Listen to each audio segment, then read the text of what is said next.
자, 그럼 조금 전에 보셨듯이 세금은 수요자의 취득, 보유, 처분 단계에서 부과하는 세금이 있다고 그랬고, 또 마찬가지로 세금은요, 수요자에게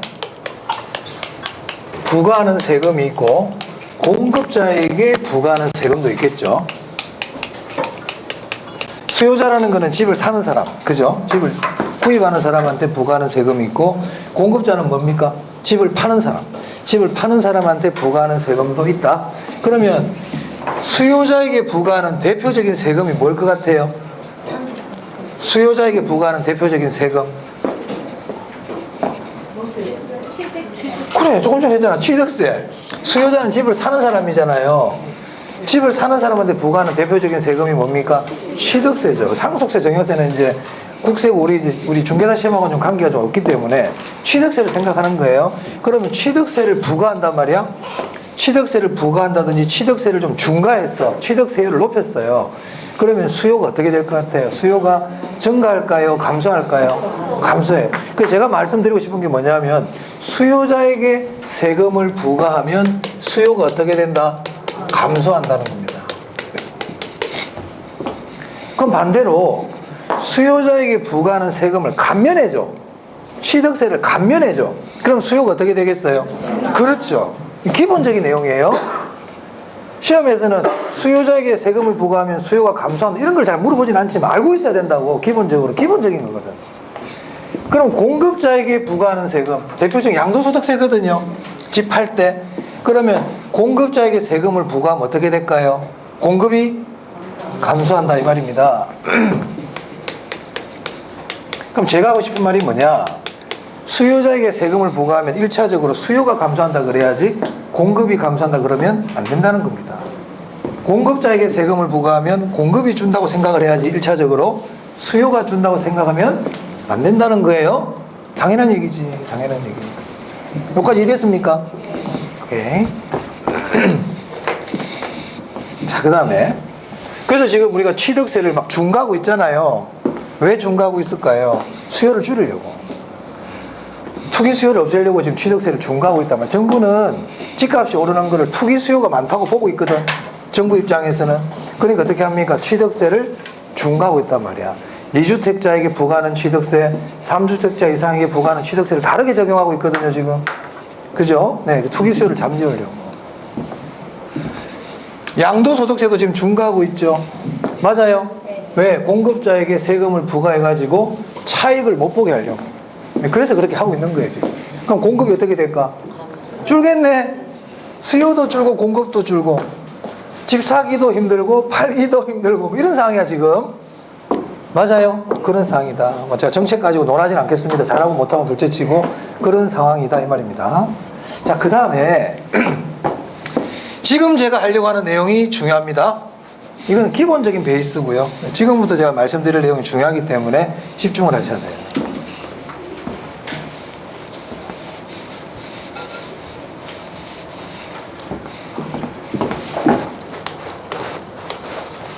자, 여기 집이 있어요. 임대주택이라 그래 볼게요. 임대주택. 이게 임대주택이야. 임대주택에는 임대인이 있고 임차인이 있죠. 네.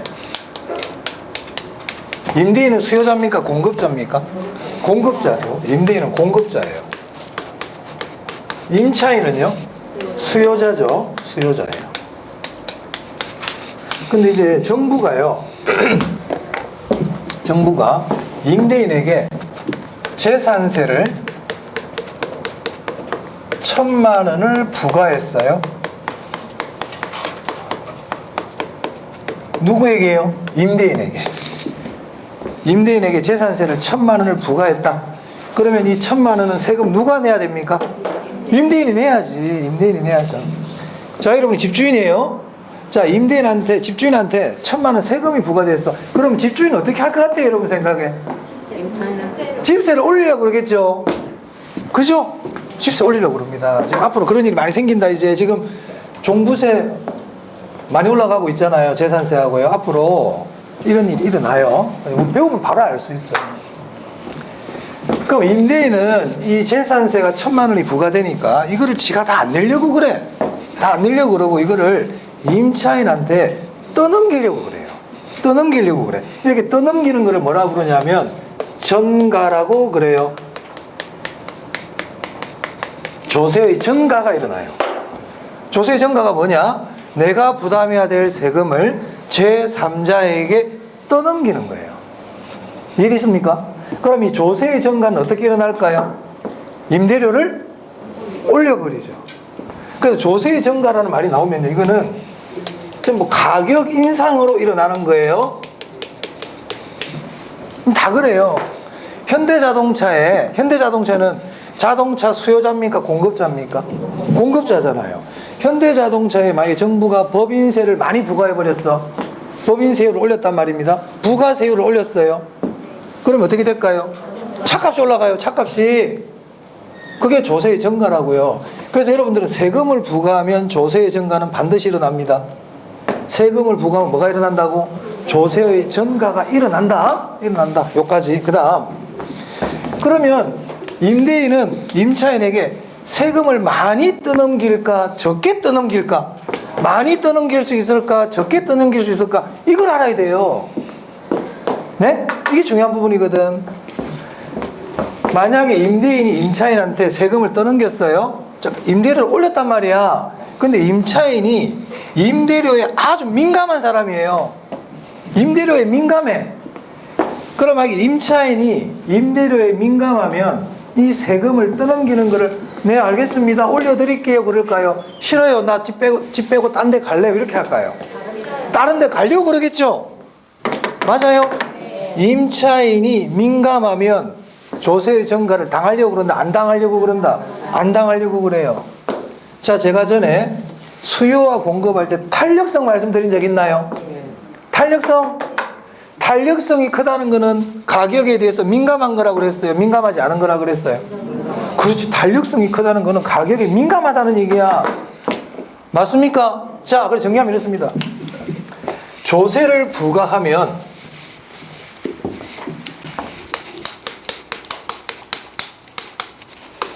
조세를 공급자에게 부과하면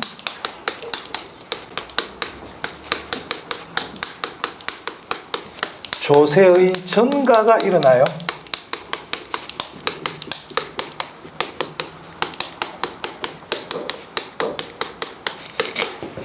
자, 그럼 만약에 아까 1,000만 원을 부과했더니 임차인한테 임대료를 300만 원을 올렸어요. 300만 원 올렸단 말이에요. 그랬더니 이제 임차인이 알겠습니다. 임대료 제가 300만 원 올려드릴게요. 이렇게 얘기를 했다 해볼게요. 그러면은 임차인이 이 1,000만 원 중에 세금을 얼마를 부담하는 겁니까? 300만 원을 부담하게 되죠. 맞아요? 그럼 임대인은 얼마를 부담하는 겁니까? 700만 원을 부담하게 되겠죠. 이게 조세 부담액이에요.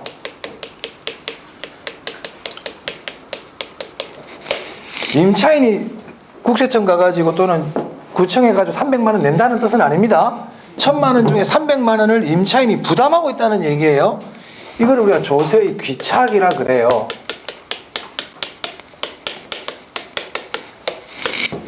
조세의 귀착이 뭡니까? 이렇게 물어보진 않아요. 조세의 전가는 세금을 떠넘기는 행위를 뭐라 부르고? 조세의 전가. 조세의 전가로 인해 가지고 공급자와 수요자가 세금을 얼마씩 부담하게 되느냐, 이게 귀착입니다. 자, 그럼 여기서 세금을 떠넘기는 것까지는 아셨어요?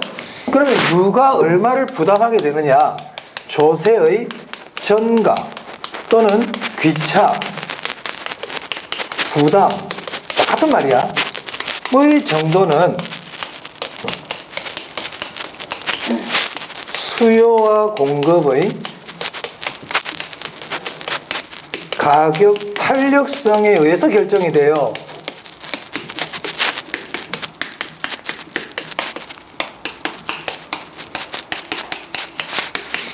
이런 말들이 시험에 나올 수도 있어요.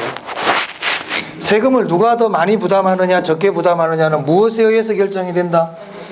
수요와 공급의 가격 탄력성에 의해서 결정이 된단 말이에요. 그럼 어떻게 결정이 되느냐? 탄력성이 큰 쪽, 탄력성이 크다는 것은 민감하다고 그랬죠. 탄력성이 큰 쪽이, 맞춰보세요. 세금을 많이 부담할까요? 적게 부담할까요? 네? 적게 부담해요. 딴 데 가버린다니까. 딴 데 가버린다고 그랬잖아요. 못 올려주겠습니다. 이렇게 이 말은 딴 데 간다는 얘기니까 조세를 부담하는 겁니까? 안 하는 겁니까? 안 하는 거지. 그래서 탄력성이 큰 쪽이 세금을 적게 부담해. 그럼 반대로 얘기하면 탄력성이 작은 쪽이 세금을 많이 부담하는 거예요. 잊어먹으면 안 된다. 이게 지금 굉장히 중요하다. 탄력성이 큰 쪽이 세금을 적게 부담한다.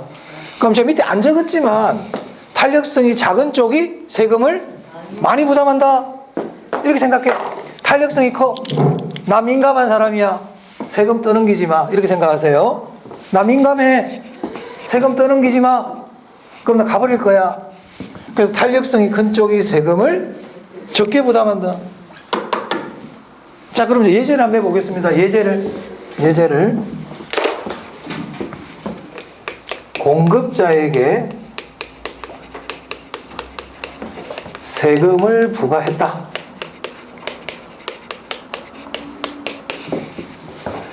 이때 수요의 가격 탄력성이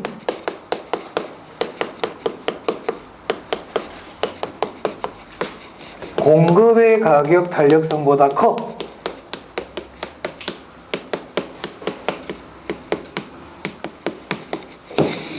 수요의 가격 탄력성이 공급의 가격 탄력성보다 큽니다. 이 경우에 공급자에게 세금을 부과했단 말이에요. 그럼 이때 세금 부담은, 조세의 부담은 수요자 부담이 클까요? 공급자 부담이 클까요? 그렇죠. 수요자 부담이 작단 말이에요. 탄력성이 큰 쪽이 작다 그랬잖아요. 이렇게 된다 이 말입니다. 중요하다. 중요하다. 조세에서 시험 나오면 반드시 이걸 물어본다. 그럼 아까 여기 보세요. 1,000만 원을 부과했더니 세금을 공급자가 많이 부담하고 있어요? 수요자가 많이 부담하고 있어요? 공급자가 많이 부담하죠. 이 말은 수요의 가격 탄력성이 공급의 가격 탄력성보다 더 크다는 뜻이에요. 크기 때문에 그래요. 지금 탄력성 지금 얘기 안 하고 있지만. 그럼 만약에 수요의 가격 탄력성도 1, 공급의 가격 탄력성도 1이야. 탄력성이 똑같네? 그럼 세금 1,000만 원 부과하면 어떻게 될까요? 둘 다 똑같이 얼마씩 부담할까? 500만 원씩 부담하게 됩니다. 무슨 말인지 알겠습니까? 하나 더 해볼게요. 좀 약간 더 변형을 시켜볼게요.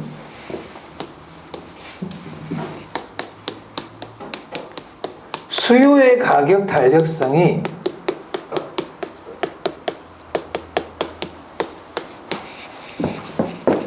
영이야, 0. 어려운 거 하나? 완전 탄력부터 해봅시다. 수요의 가격 탄력성이 완전 탄력적이라 그래 볼게요. 자, 완전 탄력적이라는 거는 탄력성이 얼마죠? 무한대. 무한대. 완전 탄력적은 뭡니까? 무한대. 완전 비탄력은 0. 잊어먹으면 안 된다고 그랬는데 완전 탄력은 무한대. 완전 비탄력은 0이라 그랬습니다. 수요의 가격 탄력성이 완전 탄력 무한대예요. 그럼 이때는 조세 부담이 어떻게 될까요? 탄력성이 큰 쪽이 세금을 적게 부담한다 그랬어. 근데 수요의 가격 탄력성이 무한대야. 그럼 세금은 어떻게 부담될까? 수요자는 세금 부담을 할까 안 할까? 안 해.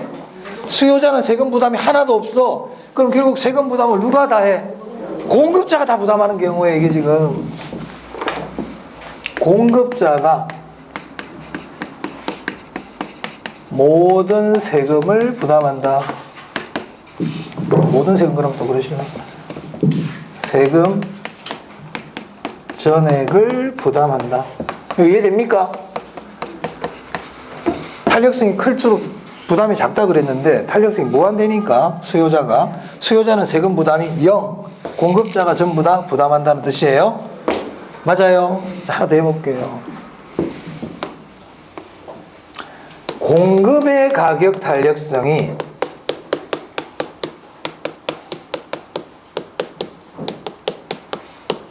이제는 완전 비탄력이야.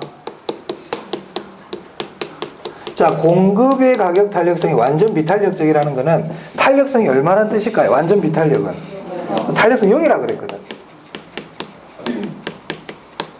탄력성이 0인 경우를 완전 비탄력이라 그러죠. 그럼 이 경우는 어떻게 될까요? 세금을 누가 어떻게 부담할까요?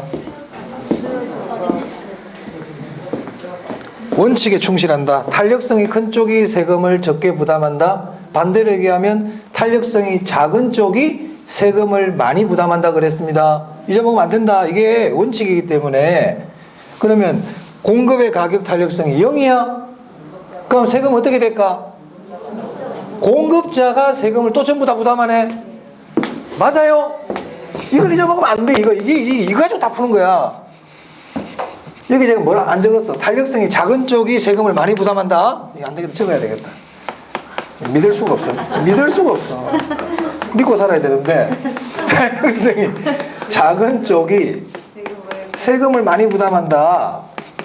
이걸 알면 이건 안 적어도 알아야 되는 거야 원래. 근데 우리 워낙 응용력이 뛰어나가지고 안 적어드리면 잘 몰라요. 자 그러면 이제 요 경우 탄력성 0이니까 이것도 결국 공급자가 세금을 전액 부담한다. 맞아요? 그래요. 자, 또 한 번 더 나가볼게. 자, 공급자에게 세금을 부과했는데 공급자가 세금을 전부 다 부담한대. 공급자에게 세금을 부과했는데 공급자가 다 내야 돼. 이 말은 조세의 증가가 일어난다는 거야? 안 일어난다는 거야? 안 일어나는 거예요. 조세의 증가가 안 일어나요. 어떤 경우에? 이 두 경우는 조세의 증가가 일어나 안 일어나? 조세의 증가가 안 일어나는 경우예요. 안 일어나. 맞아요? 네. 조세의 증가가 안 일어난다는 것은 가격 변화가 있다 없다? 가격 변화도 없는 거예요. 제가 조세의 증가가 가격 인상이라고 그랬잖아. 근데 조세의 증가가 안 일어난다는 얘기는 가격도 오른다 안 오른다? 안 올라. 가격의 변화도 없어. 중요한 내용이죠 사실은. 가격 인상도 일어나지 않습니다. 어떤 경우에 이 두 경우에 저 두 경우 빼고는 조세 증가 다 일어나. 저 두 경우 빼고는. 지금 공급자에게 세금 부과하는 거 하고 있어요. 우리 시험은 주로 공급자에게 세금 부과하는 걸 많이 물어보거든요. 수요자에게 세금 부과하는 거 안 물어봐 거의. 조세 증가 있어가지고는. 저 이랬어요. 그래서 제가 쭉 적어드려서 일부러 제가 이 논리의 전개 순서를 여러분들이 적어 놓으셨다가 집에 가셔서 쭉 이해를 해야 됩니다. 이거는 중요하기 때문에 그 외에는 지금 제가 안 합니다. 일단 이것부터 잘 이해하세요. 이거부터. 네, 좋아요. 자, 그래서 우리 교재를 한번 보시면 34페이지 봅니다. 거기 보시면 양가로 1번에 조세의 귀착이라고 있어요. 찾으셨습니까? 조세 부담의 귀착, 실제로 세금을 누가 부담하느냐다. 이 조세의 귀착은 수요와 공급의 가격 탄력성에 따라 결정된다고 그랬죠. 그 고민 2번 보세요. 조세를 부과했을 때 조세의 귀착은 줄칩니다. 수요와 공급의 상대적인 탄력성에 따라 다르게 나타나는데 보이세요? 그럼 만약에요, 수요와 공급의 가격 탄력성을 모르잖아요. 수요의 가격 탄력성도 모르고 공급의 가격 탄력성을 몰라. 그러면 세금을 누가 더 많이 부담하는지 적게 부담하는지를 알까요? 모를까요? 알 수가 없죠. 수요와 공급의 가격 탄력성에 의해서 조세의 부담 정도가 결정된다고 그랬는데 수요와 공급의 가격 탄력성을 가르쳐 주지 않으면 조세의 부담 정도도 알 수가 없죠. 맞습니까? 당연한 얘기 아닙니까? 자, 그래서 결론 줄칩니다. 비탄력적인 사람이, 비탄력적이라는 건 탄력성이 큰 쪽입니까? 작은 쪽입니까? 작은 쪽이잖아. 작은 쪽이 세금을 많이 부담한다. 반대로 얘기하면 탄력적인 사람이 세금을 적게 부담한다. 이게 결론이야. 굉장히 중요해. 그래서 그 밑에 사례가 있잖아요. 사례가. 동그라미 1번 한번 볼까요? 수요가 비탄력이다. 사실은 이게 좀 명확한 표현 아니지만 의미가 수요가 탄력성이 더 작다 이 말이죠. 수요가 탄력성이 작으면 누가 더 세금을 많이 부담한다? 수요자가 많이 부담한다. 2번에 수요가 탄력적이다. 수요가 탄력적이라는 것은 수요자가 탄력성이 크다는 뜻이잖아요. 그럼 누가 더 세금을 많이 부담한다? 공급자가 많이 부담한다. 수요자가 세금을 적게 부담하니까. 됐어요? 그럼 이제 4번 보세요. 수요가 완전 탄력이래. 그럼 수요자는 세금 부담 하나도 안 하겠네. 그래, 전부 다 누가 부담해? 공급자가 전부 부담하지. 4번에. 자, 오른쪽에 7번 봅니다. 공급이 완전 비탄력이래요. 완전 비탄력은 0이란 뜻이잖아요. 그럼 이때는 공급자가 세금을 전부 다 부담하겠죠, 이때도? 맞습니까? 그래서 4번과 7번은 공급자가 전부 다 세금을 부담하는 경우입니다. 자, 됐어요. 그 정도 보시면 되겠어요. 자, 그 다음 오른쪽에 참고, 첫 번째 나오는 참고입니다. 그게 양도세 중과와 주택 공급 동결 효과라고 보이세요? 그게 동결 효과 줄칩니다. 동결 효과가 뭔지 알아야 돼요. 자, 동결 효과는 양도세를 부과할 때 나타나는 현상이야. 무슨 세금? 양도세. 외우려고 그러지 마세요. 자, 양도세는 공급자가 내는 세금이다. 수요자가 내는 세금이다. 공급자. 그럼 제가 아까 공급자에게 세금을 부과하면 공급 어떻게 된다고 그랬어요? 준다고 그랬죠. 그럼 양도세를 부과하면 주택의 공급이 어떻게 되겠어요? 줄어요. 양도세 부과해버리면, 자, 보세요. 여러분이 만약에 여러분 집을 팔려고 아침에 중개사 사무실에 전화를 했어. 내 집 5억에 좀 팔아주세요. 집을 내놨거든요. 그래서 집에 와가지고 YTN 뉴스를 들었더니 양도세가 2배로 올랐대. 양도세가 2배로 올랐대. 뉴스에 딱 나오는 거야. 그럼 여러분 어떻게 해야 돼? 그대로 가만히 있는다. 중개사 사무실에 전화해가지고 그거 좀 보류 좀 하세요. 그렇게 한다. 그렇죠. 그렇게 하죠. 그게 공급이 줄었다는 얘기예요. 공급은 실제로 판 게 아니라 그랬습니다. 의도라 그랬잖아요. 집 팔려고 내놨다가 취소해버리거든. 그러니까 양도세를 부과하면 공급이 어떻게 된다? 감소해요. 공급이 감소해요. 자, 공급이 감소하면 가격이 어떻게 될까요? 오르죠. 이걸 우리가 동결 효과라고 부릅니다. 동결 효과는 뜻을 알아야 돼요. 동결 효과가 뭐냐? 양도세를 중과하니까 공급이 줄게 되고 그 결과 가격이 인상되더라. 이걸 뭐라 부른다? 동결 효과. 기억해야 돼. 시험에 자주 나와요. 그래서 여기 보시면 주택 공급이 감소하여 주택 가격이 상승할 수 있다. 이렇게 돼 있죠? 동결 효과입니다. 무슨 세금 부과할 때? 양도세 부과할 때. 오케이. 넘깁니다. 자, 넘기시면 36페이지에 투자론이라고 있죠. 우리 부동산학 개론에서 가장 시험이 출제가 많이 되는 부분이 투자론이에요. 투자론은 7문제 이상 나옵니다. 7문제에서 9문제까지도 출제가 될 수 있고 계산 문제도 출제가 돼요. 겁먹을 필요 없다. 근데 하면 된다. 하면 돼요. 70점 받을 수 있어요. 충분히. 70점 이상. 그래서 투자를 하겠습니다. 제가 이게 중요하다는 얘기는 이유는 집중하라는 뜻입니다. 중요한 부분이기 때문에.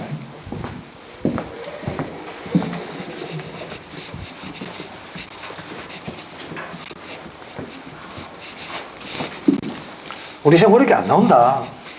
시험 어렵게 안 나와요.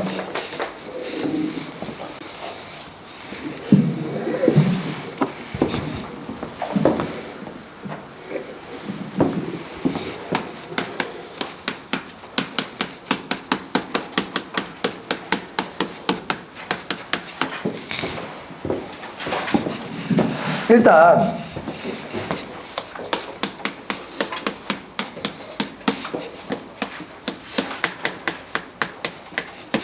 투자와 투기를 한번 구별해 볼게요.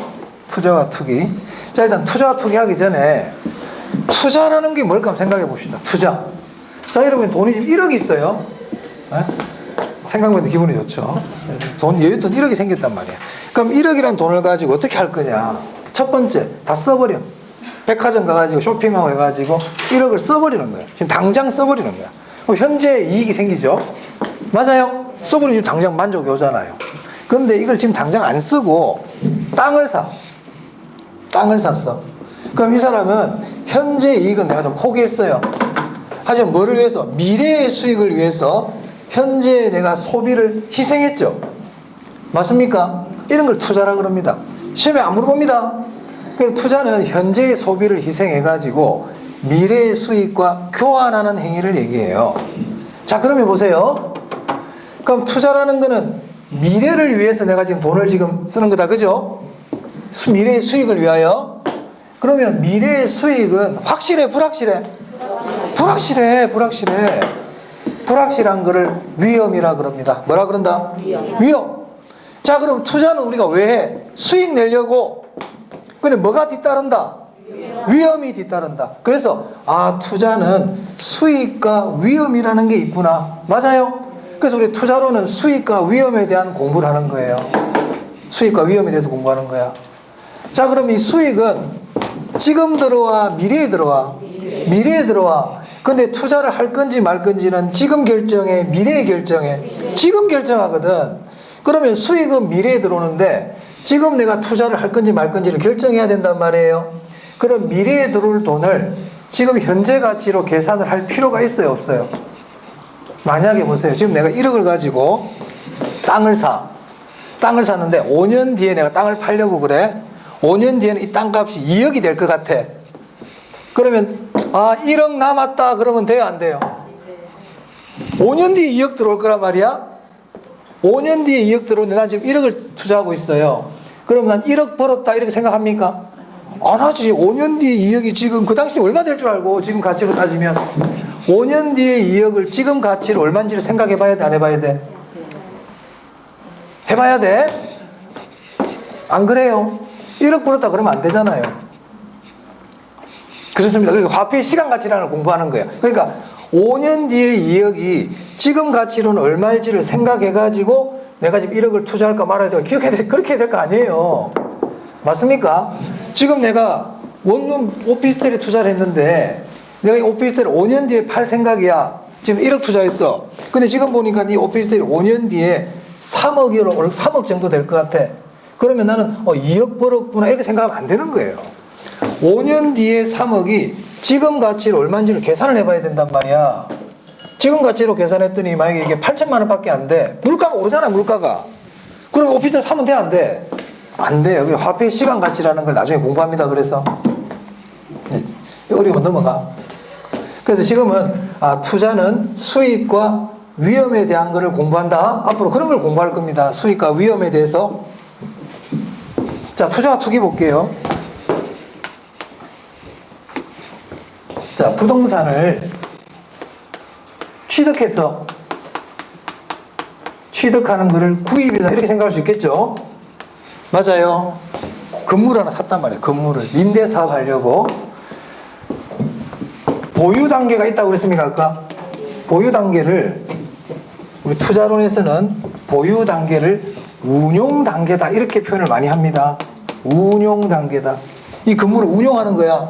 임대사업으로. 즉 보유 단계죠. 그리고 나서 어떻게 합니까? 팔겠죠? 처분한단 말이에요. 매각한단 말이야. 이걸 우리가 투자라 그래. 투자. 투자는 취득, 운용, 처분이라는 세 가지 단계를 거칩니다. 취득, 운용, 처분. 이게 투자야. 자, 여기서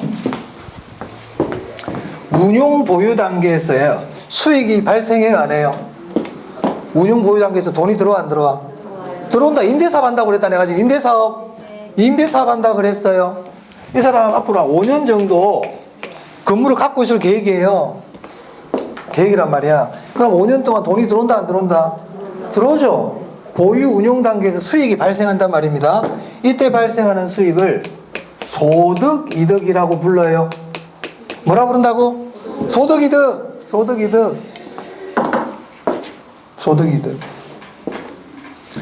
자, 처분할 때도 수익이 발생합니까, 안 합니까? 처분할 때 발생하죠. 건물 팔으면 돈 들어오잖아. 이때 발생하는 수익을 자본이득이라 그래요. 자본이득은 시세차익 생각하면 돼. 시세차익이 자본이득이야. 물론 여러분이 보유하고 있는 집 아파트 값이 오르고 있죠. 지금 아파트 값 많이 오르고 있잖아요. 이것도 일종의 자본이득이에요. 가격 올라가는 건 자본이득이야. 주식 샀어. 주식 사가지고 주식 팔았더니 차익을 남겼다. 자본이득입니다.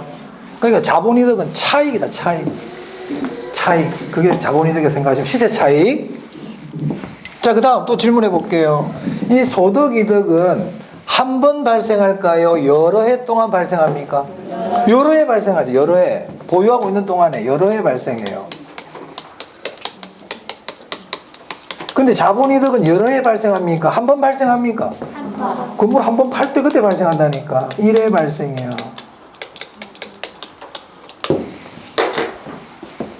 자, 투기 볼게요. 투기는요, 취득하고 처분밖에 없어요. 그럼 투기는 뭐가 없다? 운용, 보유가 있다 없다? 없어요. 이게 투기예요. 투기. 그럼 제가 질문합니다. 이제 투기는 장기 차익입니까? 단기 차익을 목적으로 하는 겁니까? 단기 차익이 목적이죠. 맞아요? 단기 차익이 목적이에요. 투기는 소득 이득을 목적으로 한다 그러면 돼, 안 돼? 투기는 소득 이득을 목적으로 한다? 안 된다. 그럼 여기서 뭘 알아야 되느냐? 소득 이득이 뭔지 알아야 돼요. 소득 이득은 보유 운용 단계이다, 처분 단계이다. 보유 운용 잊어먹지 마세요. 용어의 의미를 알아야 돼. 자본 이득은요, 어떨 때 발생하는 거라고요? 처분 매각할 때. 처분 매각할 때 발생하는 수익을 뭐라 부른다?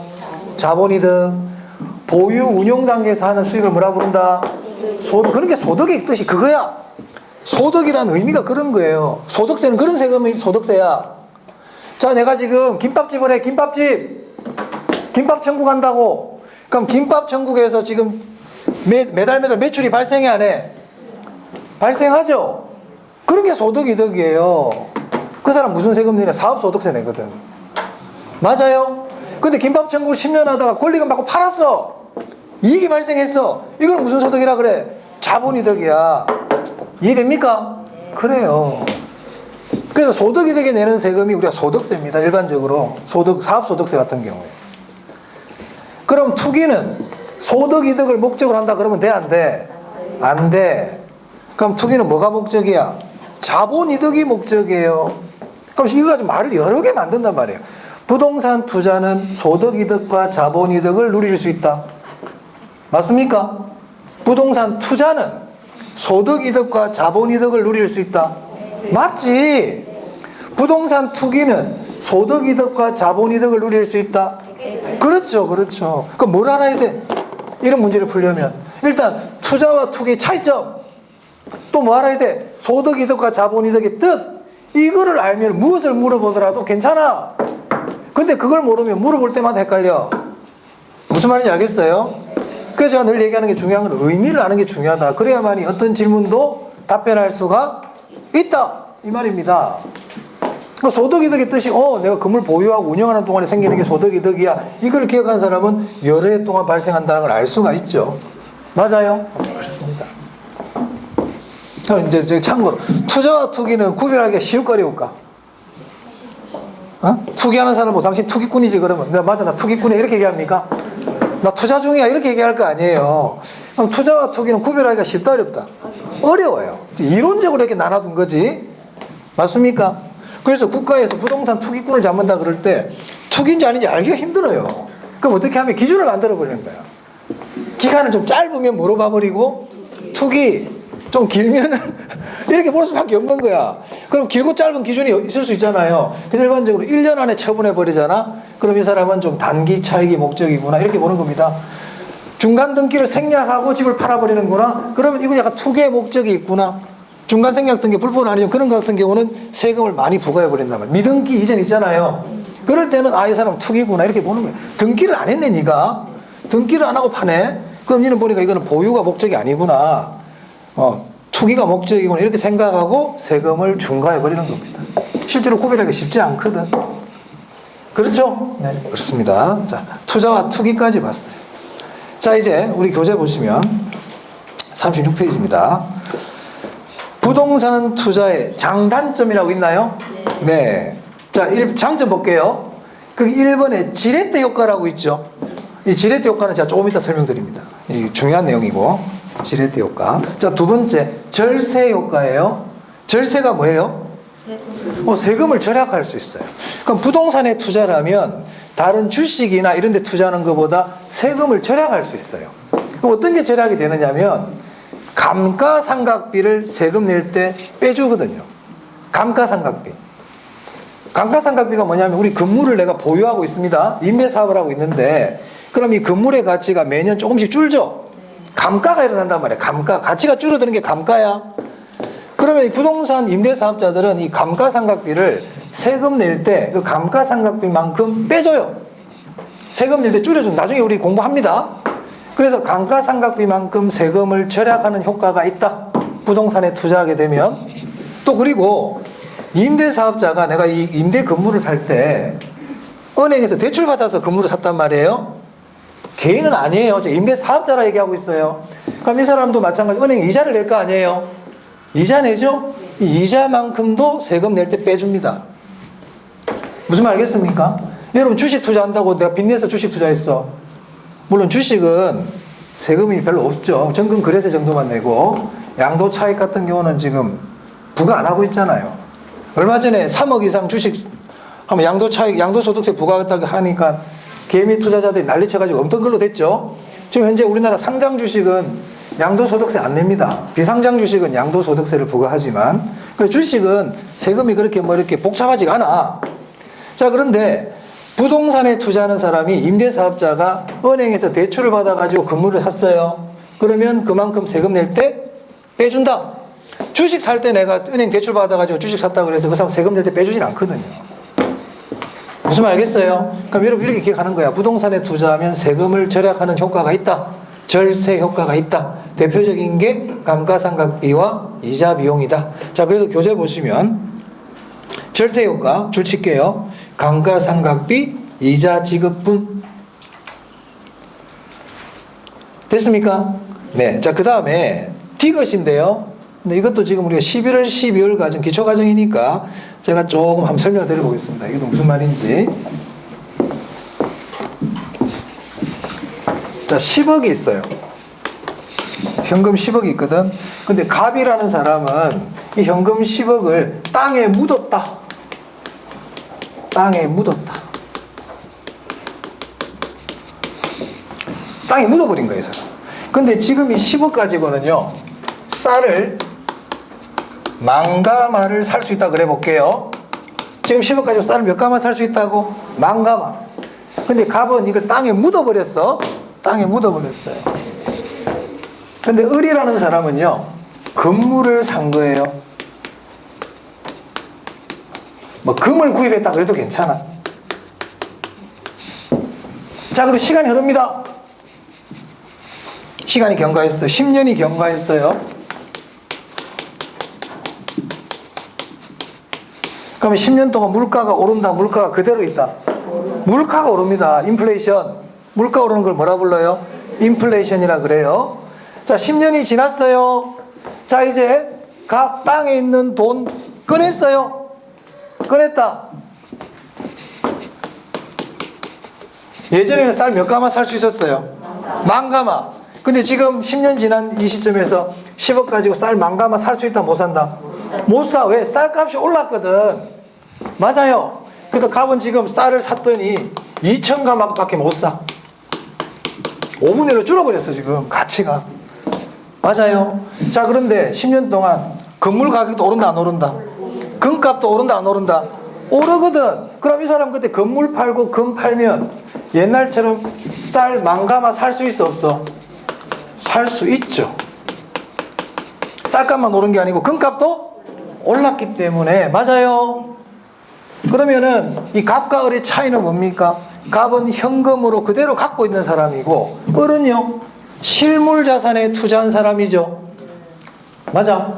그랬더니 을은 갑에 비해서 인플레이션에 따른 위험, 이걸 인플레 위험이라 그래요. 인플레 위험이 보호받고 있습니까, 을은? 맞아. 구매력이 보호받고 있습니까? 여전히 만가마를 살 수 있잖아요. 맞아요. 이걸 우리가 구매력 보호라 그래요. 인플레이션 위험을 피했다 이렇게 얘기합니다. 어디에 투자하면? 실물에 투자하면. 그래서 우리 부자들 있잖아. 현금 200억, 300억 갖고 있는 사람들 항상 이 고민해. 저 사람 부자인데 왜 고민하고 있을까? 그럼 200억 가만히 갖고, 아니야. 200억 가만히 갖고 있으면 20년, 30년 전에 이 돈이 쓰레기가 될 수 있다. 맞습니까? 그러니까 우리나라 돈도 못 믿으니까 달러 갖고 있는 거예요. 엔화, 달러, 유로 이런 거 갖고 있는 거야. 걔들은 위험이 덜하니까. 그래서 이 사람들은 부동산에 투자하고 금에 투자하고 실물에 투자하는 거 돈 가만히 안 갖고 있습니다. 왜? 돈은 가만히 갖고 있으면 이익이다 손해다. 손해를 보잖아요. 시간이 가버리면 손해를 본단 말이야. 그렇죠? 자, 그래서 이거 보세요. 구매력이 보호된다. 그걸 인플레이션 헤지라고 불러요. 어디에 투자하면? 실물 자산에 투자하면. 그게 대표적인 게 부동산이거든. 그래서 우리 부자들은 대부분 부동산 투자를 다 합니다. 이런 이유 때문에 다 합니다. 그래서 우리가 부동산에 투자하게 되면 구매력이 보호된다. 인플레이션 헤지 기능이 있다. 이렇게 얘기합니다. 자, 리얼해 보세요. 자본이득과 소득이득을 향유한다. 아까 조금 전에 말씀드렸죠? 자, 오른쪽 단점 볼게요. 단점에서는 기업 별표입니다. 거기 황금성이라는 게 있네. 황금성이 뭘까? 돈으로 바꾸는 거 맞아요. 자, 부동산은 돈으로 바꾸기가 쉬워요, 어려워요? 어렵죠. 이걸 낮은 황금성이라 그래요. 왜 돈으로 바꾸기 힘들까요? 비싸거든. 비싸기 때문에 황금성이 낮아요. 그리고 법적 제한이 많아요. 팔려고 내놨더니 양도세 막 때려버려. 그러니까 팔기가 힘든 거야. 낮은 황금성 옆에다 적습니다. 유동성 위험이 크다. 유동성 위험이 크다. 자, 유동성이 뭘까?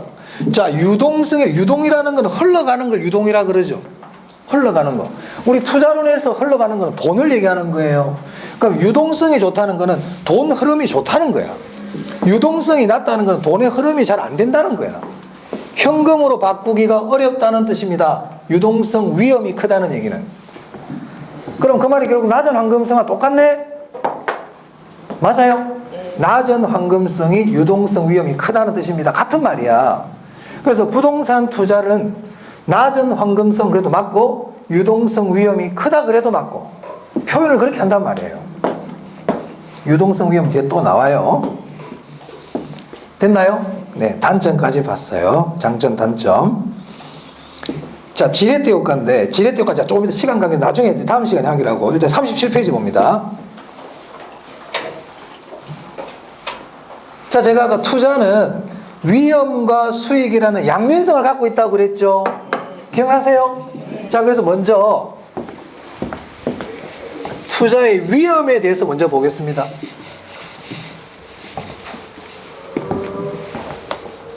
투자의 위험.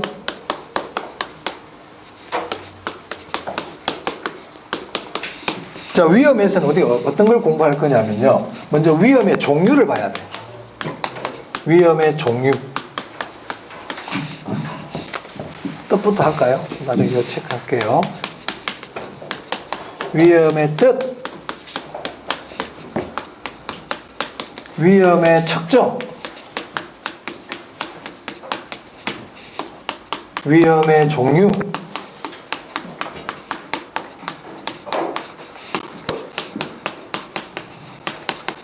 위험의 처리 관리 방법.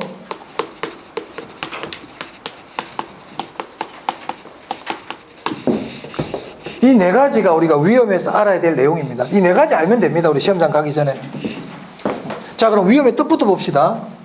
위험의 뜻 어렵지 않아. 제가 아까 투자를 하게 되면 수익은 지금 들어온다, 나중에 들어온다, 미래에 들어온다, 나중에 들어온다 그랬죠? 그러면 나중에 들어올 미래 수익은 내 생각대로 됩니까? 내 예상을 벗어날 수 있습니까? 벗어날 수 있지. 그게 위험이다. 자, 위험은 내 예상과 실제가 달라질 가능성이. 꼭 그대로 표현 안 해도 돼. 의미만 알면 돼. 내 예상과 실제가 달라질 가능성. 예상과 실제가 달라질 가능성.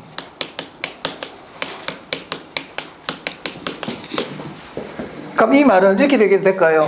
변동 가능성 그래도 됩니까? 그래요. 그게 위험이야. 변동 가능성이 위험이야. 그럼 만약에 변동 가능성이 크다 그러면 그거는 위험이 크다 이 얘기죠. 맞아요? 불확실성 그래도 될까요? 맞습니다. 다 위험을 얘기하는 겁니다. 변동 가능성, 불확실성, 다 위험이죠.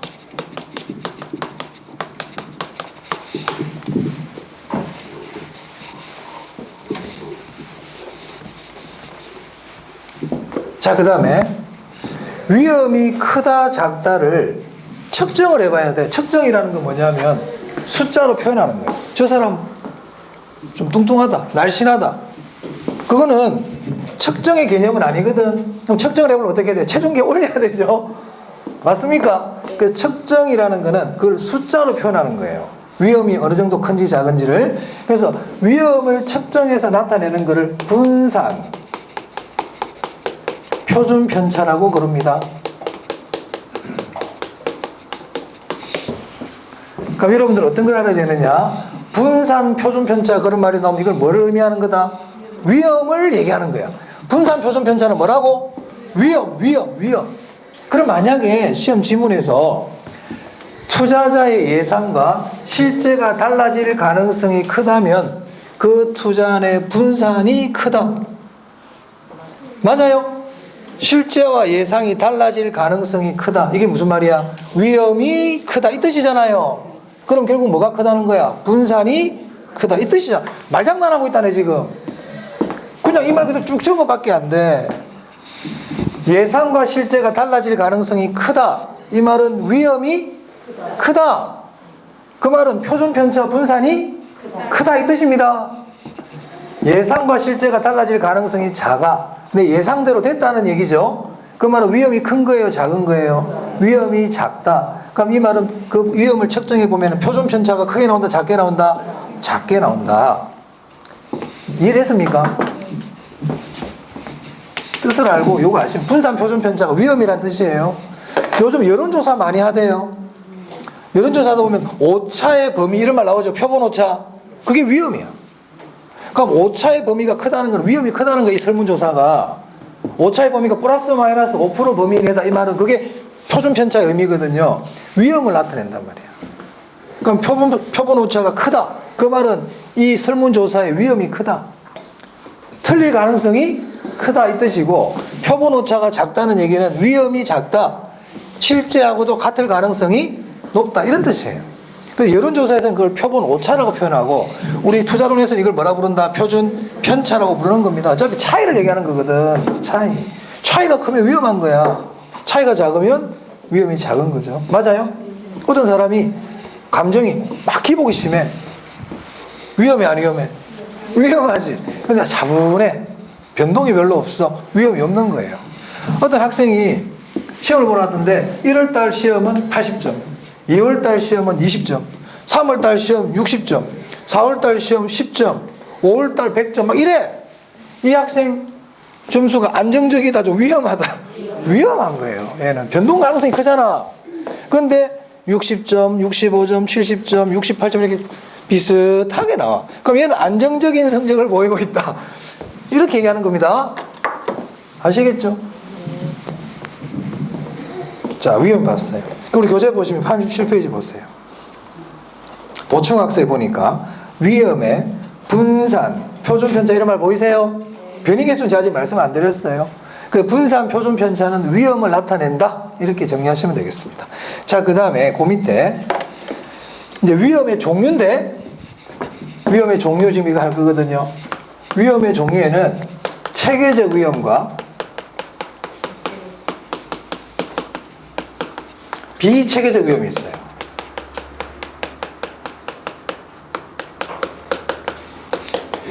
또 위험의 종류는 어떻게 또 나눌 수 있냐면 사업상 위험,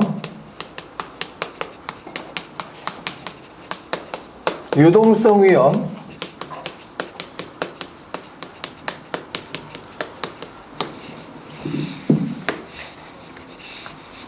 금융 위험,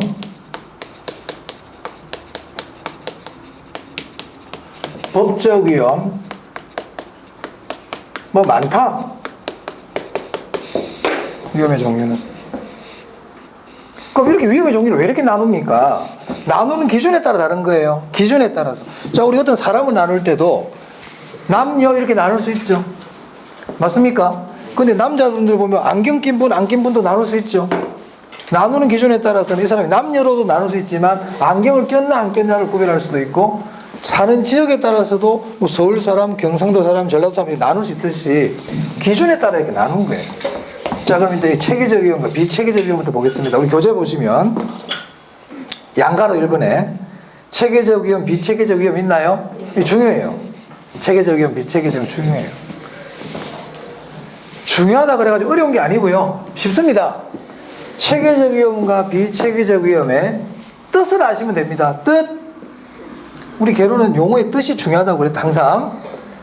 자, 체계적 위험이 뭐냐? 줄 칠게요. 1번에 피할 수 없는 위험 보이세요? 줄 치고 별표예요. 피할 수 없는 위험이에요. 그러니까 비체계적 위험은 뭘 것 같아요? 그렇죠. 피할 수 있는 위험이에요. 일단 이것부터 중요하다. 뜻부터가. 자, 또 질문해 볼게요. 그럼 피할 수 없는 위험이 체계적 위험이라 그랬죠? 그러면 이 체계적 위험은 과연 어떤 위험이기에 피할 수 없느냐 이 말입니다. 어떤 위험이기에? 그 밑에 보시면 시장이라는 말이 없네. 자, 피할 수 없는 위험 옆에다 적으세요. 이 말을. 시장.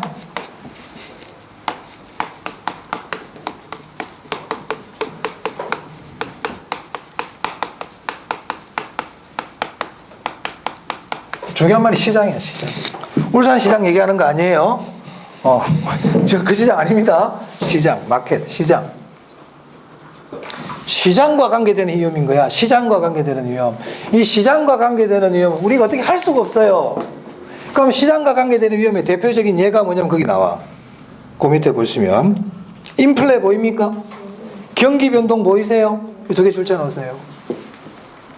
인플레, 경기 변동은 우리 힘으로 어떻게 할 수가 없어요. 내가 피할 수 있다, 피할 수 없다? 피할 수 없어요. 그래서 이 체계적 위험은 통제 불가능한 위험이에요. 통제 불가능한. 피할 수 없어요. 자, 그럼 봅니다. 외우려고 그러면 안 돼. 그럼 체계적 위험 못 피한다 그랬어? 그럼 내한테만 해당이 돼? 다른 사람도 다 해당이 돼? 다 해당이 돼. 모든 투자자에게 다 적용이 된단 말이야. 모든. 모든이란 말 보이세요? 모든. 이 건물에만 적용이 돼? 다른 건물에도 적용이 돼? 다 적용이 돼. 경기 변동, 인플레는 모든이 중요하다고. 모든 부동산 별로 안 중요해. 모든이 중요한 거야. 그러니까 모든을 공통 그래도 됩니까? 공통 적어놔 옆에다가. 그러니까 체계적 위험은 모든 부동산, 모든 투자자들에게 적용되는 공통 위험인 거예요. 공통 위험. 그러니까 못 피해. 나머지는 패스. 자, 그 다음 비체계적 위험 보겠습니다. 그럼 비체계적 위험 피할 수 있다고 그랬잖아요. 여기 중요한 말은 개별이야. 개별. 이 부동산에는 없는 위험이지만 저 부동산에는 있을 수 있다는 거예요. 그게 비체계적 위험이에요. 그럼 어떻게 하면 돼요? 저기 투자 안 하면 되지. 피할 수 있잖아. 그러면 개별 투자자 그래도 될까요? 되죠.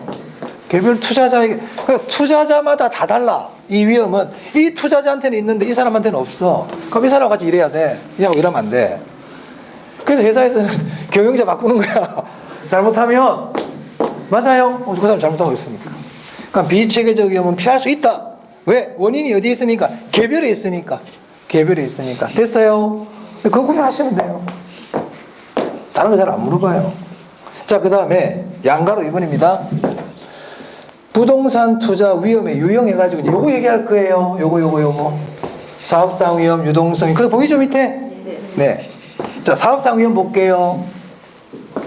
사업상 위험은, 자, 내가 김밥집을 한다 해볼게. 김밥집을 했는데 돈이 안 돼. 장사가 안 되고 돈이 안 벌려. 이게 사업상 위험이야.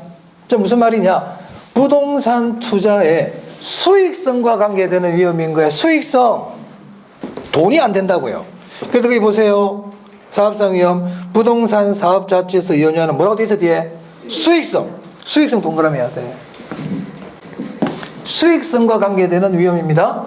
그러니까 그 사업 자체에서 돈이 안 된다는 거예요. 내가 김밥집을 하는데 김밥집에서 김밥이 안 팔려. 이게 사업상 위험이야. 자, 내가 임대 사업을 해. 집이 임대가 안 돼. 임대가 안 돼. 이게 무슨 위험이다? 사업상. 그렇지. 사업상 위험이라고. 그 사업 자체의 수익성과 관계되는 위험이라고요. 구별할 수 있게 무슨 말인지 알겠습니까? 내가 옷가게를 해. 옷이 안 팔려. 이게 무슨 위험이다? 사업상 위험인 거예요. 자, 그런데 이제 왜 안 팔리는지 원인을 봤어. 왜 안 팔리는지 원인을 보니까 경기가 너무 안 좋아. 경기가 너무 안 좋아. 또는 내가 여기다가 수요를 잘못 예측했어. 여기다 김밥집을 하면 사람들이 줄을 설 줄 알았는데 사람들이 안 오네. 내가 생각을 잘못한 거야. 수요를 잘못 예측한 거예요. 내가 김밥집을 하나 내면 김밥집이 안 생길 줄 알았는데 온 동네방네 김밥집이 막 생겨. 공급을 잘못 예측한 거예요. 이런 거를 시장 위험이라 그래요. 시장 위험. 보입니까? 시장이 수요 공급 상황의 변화야. 수요 공급 동그라미 해야 돼. 옆에다 또 적으세요. 경기 변동. 경기 변동. 인플레 이런 것도 괜찮아. 이게 시장 위험이야. 아까 위에서 체계적인 봤잖아요. 아니, 내가 피할 수 있다, 피할 수 없다. 피할 수 없는 거예요. 자, 제가 지금 뭘 하고 있느냐? 김밥집을 했는데 김밥집 자체가 돈이 안 된다. 김밥 사업이 안 돼. 이걸 무슨 위험이다? 사업상 위험이야. 근데 이 사업상 위험의 원인을 따져보고 있는 거야, 지금. 원인을. 그 원인이 수요 공급을 내가 잘못 예측하고 수요 공급이 변해서 돈이 안 돼. 이거는 사업상 위험 중에서도 뭐에 해당이 된다? 시장 위험에 들어가는 겁니다. 그럼 결국 시장 위험도 수익성과 관계는 있네? 수익성과 관계되는데 그 원인이 어디에 있다? 수요 공급에 있다. 이 말이에요. 경기와 관계 있다는 겁니다. 자, 그 다음 내가 운영을 잘못하는 거야. 운영을. 김밥집 직원을 홀에 알바생 2명만 두면 되는데 5명을 내가 고용하고 있어요. 조금 더 싼 곳에서 김밥 재료를 가져올 수 있는데 내가 게을러가지고 비싼 데서 막 갖고 와. 운영을 잘못하고 있어. 그럼 수익이 나 안 나? 그건 무슨 위험이다? 운영 위험이다. 이렇게 부르는 겁니다. 오케이? 그 다음 내가 위치를 잘못 잡은 거야. 위치를. 내가 여기다가 지금 옆에 관공서가 있어가지고 김밥집을 차렸는데 얘가 옮겨버리는 거 이전을 해버렸어. 이전. 입지를 잘못 잡은 거예요. 시장 조사를 잘못해가지고. 그래서 내가 돈이 안 된다. 이건 무슨 위험이다? 위치 위험이다. 이 뜻입니다. 오케이? 그럼 여기서 중요한 건 뭐냐? 일단 사업상 위험의 의미 알아야 돼. 내 투자 사업 자체의 수익성과 관계되는 위험을 뭐라 부른다? 사업상 위험. 이거 경영 위험이라도 그러거든. 그리고 그 사업상 위험 안에는 무슨 위험이 있어요? 시장 위험, 운영 위험, 위치 위험이 있죠. 그 중에서 시장 위험 정도. 시장 위험은 수요 공급의 변화를 예측 못했다. 그리고 경기 변동, 인플레 이런 말 나오면 무슨 위험이다? 시장 위험이다. 못 피하겠네, 내가. 못 피해요. 그럼 여기 운영 위험이 있잖아요. 운영 위험은 내가 관리할 수 있을까요? 관리할 수 있지. 얘들은 그러니까 요거로 구별하면 비체계적 위험에 들어가는 거예요. 운영 위험은. 그러니까 어디에 따라서 나누는 기준에 따라서 여기에도 들어갈 수 있고 여기에도 들어갈 수가 있다 이 말입니다. 그럼 여기 사업상 위험에 있는 시장 위험은 어디에 들어가? 체계적 위험에 들어가지. 운영 위험은 어디에 들어가? 비체계적 위험에 들어갈 수가 있. 시험에 그렇게 물어보진 않아요. 그렇게 나눈 이유를 얘기하는 겁니다. 자, 그 다음에 금융적 위험 보이세요? 시험에 자주 물어봐요. 금융적 위험은 줄 하나만 칠게. 채무불이행. 그거 하나 줄 치면 돼. 금융적 위험은 한마디로 말하면 빌린 돈 못 갚을 위험입니다. 빌린 돈을 못 갚는 거야, 내가. 이걸 금융적 위험을 재무위험이라고도 그래요. 재무위험. 영어 원서를 번역하다 보니까 이 파이낸셜 리스크라 그러거든요. 그럼 질문해 보겠습니다. 자, 은행에서 내가 돈을 안 빌렸어요. 내가 건물을 살 때 은행에 돈 안 빌렸어. 그럼 이 사람 금융위험 있다 없다? 없습니다. 부채가 없으면 당연히 무슨 위험도 없다? 금융위험이 없어요. 시험 이렇게 내거든. 부채를 사용하지 않으면 사업상 위험이 없다. 이렇게 내. O에 X야? X. 무슨 위험이 없다? 금융위험이 없다고. 조금 전에 얘기했는데. 시험 어렵게 안 낸다니까. 그럼 그걸 맞추려면 어떻게 해야 돼? 금융위험의 뜻을 알면 돼. 다시 정의한다. 금융위험은 채무불이행 위험이다. 같이 연결할 거는 부채가 없다면 금융위험도 없다. 이렇게 기억하시면 됩니다. 다른 거 필요 없어요. 그거 기억하시면 돼요. 그런데 있잖아. 왜 자꾸 틀리느냐? 이 좀 생각이 깊은 분들이 많이 틀릴 수가 있어요.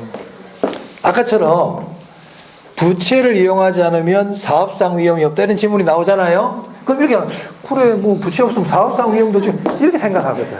우리 여자분들 생각이 너무 많다 보니까 그러면 안 된다고. 그럼 내가 사업상 위험 설명 왜 하노? 다 되겠네 그러면 다 되지. 그게 아니야. 공부는 그게 아주 중요해. 이 생각을 딱 갖고 있어야 됩니다. 다른 과목 공부할 때도 선생님이 딱 얘기해 주는 거면 아 그렇구나 생각을 해야지, 이거를 다른 것도 막 연결시켜 가지고 너무 퍼뜨리지 마세요. 퍼뜨려야 될 부분은 제가 얘기 다 해줘요. 아시겠죠? 확장시켜야 될 부분은 제가 얘기 다 해줍니다. 그러니까 제가 얘기하지 않은 거는 그냥 신경 쓰지 마. 아시겠습니까? 그냥 하라는 대로 하면 돼. 요 개론 공부할 때는. 자, 그래서 금융위험은 채무불이행 위험이다. 자, 그 다음 보겠습니다. 법적 위험은 뭘까요? 법적 위험은 법이 나를 괴롭히는 거예요. 법이. 왜? 법이 바뀌어버리는 거야, 법이. 아니, 건물 샀더니 양도세 막 부과해버리네. 땅 샀더니 토지거래 제한구역으로 묶여버리네. 뭐가 바뀌고 있다? 법과 제도가 바뀌는 거예요. 신경 쓰지 마세요. 나중에 하면 돼요. 자, 그 밑에 인플레 위험 아까 말씀드렸어요. 물가가 오르니까 구매력이 떨어졌죠. 그럽니다. 인플레 위험이야. 넘어가. 이것도 신경 안 써도 돼. 그 밑에 유동성 위험은 알아야 돼요. 아까 유동성 위험 제가 말씀드렸어요? 안 말씀드렸어요? 낮은 황금 살 때 얘기했잖아. 유동성 위험이 뭔데? 현금화가 안 되는 거예요. 현금화가 안 되는 거야. 그래서 거기 보면 낮은 황금성이라고 보이세요? 줄 치고요. 그 옆에 여백에다 이렇게 적으세요. 여기 유동성 위험.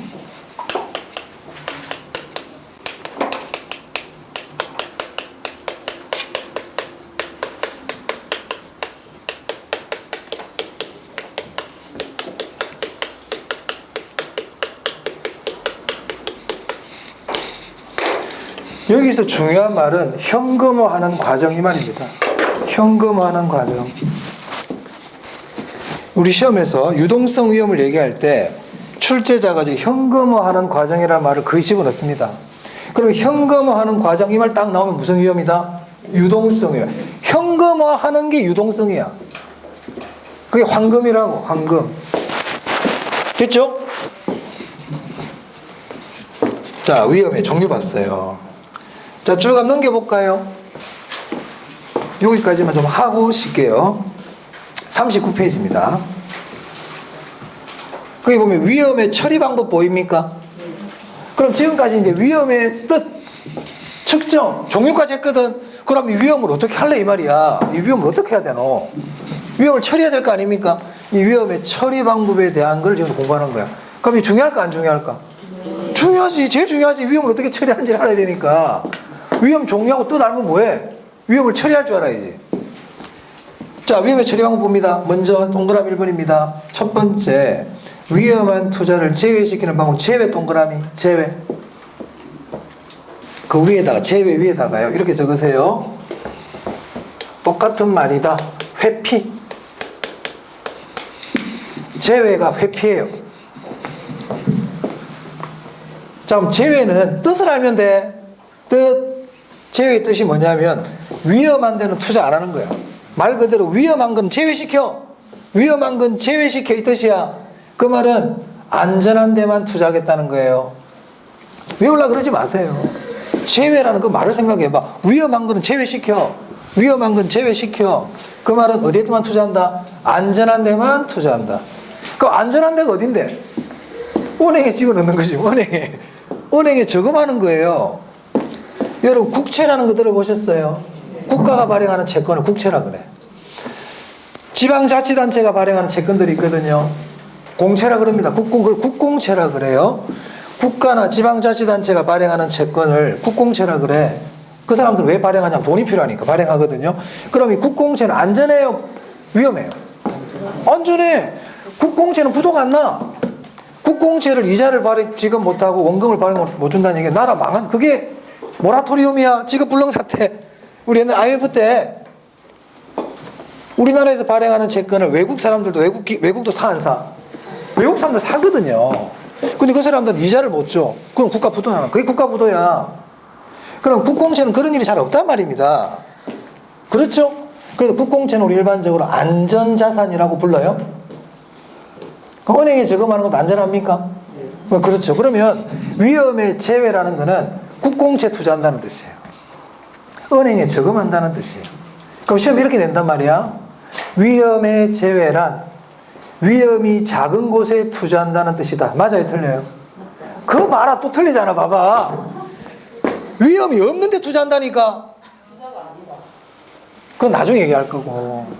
제가 좀 위험의 제외가 뭐라고 했어요? 위험이 없는데 투자한다니까. 위험이 작은데 투자하는 게 아니고요. 그것도 위험은 있어. 거기도 제외가 뭐라고? 위험이 없는데. 그걸 우리가 무위험자산이라 그래. 무위험자산. 됐어요? 제외. 무위험자산에 투자한다. 그러니까 무위험자산의 대표적인 게 국공채다 이 말이야. 그걸 안전자산이라고 부른단 말이에요. 제가 왜 이런 얘기를 왜 하냐면 위험의 제외란 무위험자산에 투자하는 것을 말한다. 맞아요? 위험의 제외란 안전자산에 투자하는 것을 말한다. 맞아요? 위험의 제외란 국공채나 정기예금에 저금하는 것을 말한다. 그래, 그렇게 표현한단 말이야. 그러니까 다 알아야 된다고. 어려운 얘기하고 있는 게 하나도 아닌데 지금. 근데 조금 전처럼 위험의 제외란 위험이 작은 곳에 투자한다 그러면 그래 맞아. 자기 생각하지 말라고. 자기 생각 버려. 자기 생각 버려야 돼. 그래서 이거는 좀 단순한 분이 합격 잘해. 이 길로만 가세요. 그럼 이 길로만 가는 거예요. 제가 그 제 친구를 만났는데 요새 주식하는 사람 돈을 좀 많이 벌고 있죠. 그러니까 주식을 좀 하거든요. 작년에는 주식 수익률이 한 30% 났대요. 사고 팔고 이래가지고 올해는 그냥 가만히 내비뒀대. 75% 수익률 났어요. 그러니까 집단에 머리 굴린다고 샀다가 봤다 할 때 돈 안 돼. 그냥 가만히 놔뒀더니 돈이 됐어. 공부도 비슷해. 그냥 시키는 대로 단순하게 우직하게 하는 사람이 합격 잘해. 근데 본인 생각이 많아가지고 이게 저 선생님 얘기는 선생님 얘기고 나는 내 나름대로 방법 있지. 그거 안 돼. 공중교심 그렇게 준비하는 거 아니야. 그냥 단순하게 우직하게 하는 분들하고 그래가지고 한 60점, 70점 받으면 되는 거예요. 고득점을 받기 위한 시험은 어떻게 해야 된다? 그때는 생각을 해야 된다. 그때는. 예를 들어서 95점을 이상 넘기고 그 애들끼리 공무원 시험 있잖아요. 90점 받고도 떨어진 애들 나오거든. 상대평가. 그런 것들은 이 선생님 강의도 들어보고 이 선생님 강의도 들어보고 이 책도 보고 저 책도 보고 해야 돼. 그거는. 왜? 딴 애들도 그렇게 하니까. 그건 경쟁이기 때문에 안 하면 뒤쳐져. 우리 시험은 그런 시험이 아니야. 그냥 한 책, 한 선생님 강의만 꾸준히 들어도 합격 다 해. 다 잘하는 책이고 다 잘하는 선생님들이라니까. 근데 이 선생님 강의 들었다고 이거 마음에 안 들어. 그냥 가볼까? 기웃기웃 하다 시간 다 보내버려. 기웃기웃 하다가. 아시겠어요? 그럼 안 된단 말이야. 단순하게 우직하게 가르쳐주면 그것만 그렇구나 이렇게 생각해야지 자꾸 확장하지 마세요. 아시겠죠? 자, 그 다음 봅니다. 제외가 회피, 뜻 아시라고 그랬어요. 자, 보수적 예측 보세요. 보수적 예측이라는 게 뭘까? 자, 보수적이라는 게 뭘까요? 자, 보수적이라는 거는 수익을 좀 크게 보는 걸까요? 작게 보는 걸까요? 작게 보는 거예요. 위험은 크게 볼까요? 작게 볼까요? 위험은 보수적은 이거야. 돌다리도 두들겨 보고 안 건너가는 사람들이야. 그러니까 위험을 크게 봐. 야, 저 위험해. 가지마. 이게 보수적인 사람이야. 다른 사람이 와가지고 야, 여기 투자하면 1억 투자하면 1억 번대. 이렇게 누가 얘기한단 말이에요. 그러니까 보수적인 사람은 어떻게 생각하냐? 에이, 설마 그 정도 안 돼. 이 사람 1억 번다 그래도 보수적인 사람은 한 5천 벌겠구나. 이렇게 생각하는 게 보수적이잖아요. 맞아요? 어떤 사람이 야, 위험 없어. 이거 투자 원금 다 보장된대. 그런데 보수적인 사람은 에이, 그럴 리가 있나. 잘못되면 원금 깨먹지. 이렇게 생각하는 사람이 보수적이다. 자, 보수적이라는 거는 위험은 크게 본다. 위험은 작게 본다. 크게 보는 사람이야. 수익은 낮게 보는 사람이야. 근심주의 사람들이야. 근심. 이렇게 보수적으로 예측하면 위험을 줄일 수가 있거든요. 무리한 투자를 안 할 거 아니에요. 맞아요? 자, 그래서 보수적 예측은 의미를 알아야 돼. 자, 수익은 가능한 어떻게? 낮게, 높게로 잘래 이거를. 수익은 가능한 어떻게? 낮게. 비용, 위험은요? 높게. 그래, 이걸 기억해 두라고요. 이게 보수적 예측입니다. 위험 조정 할인율은 지금 안 합니다. 자, 밑으로 내려갈게요. 그 내려가시면 3번 볼게요. 위험에 전가 있나요? 전가? 전가가 뭐더라? 떠넘기는 거. 그래서 아까 조세의 전가가 똑같거든. 위험의 전가는 내가 부담해야 될 위험을 다른 사람한테 떠넘기는 거예요. 종류를 잘 물어봐요. 두 개만 말씀드리겠습니다. 거기 임대료 인상 보이세요? 이 임대료 인상은 뭐 정확하게 표현하면 이런 표현이에요.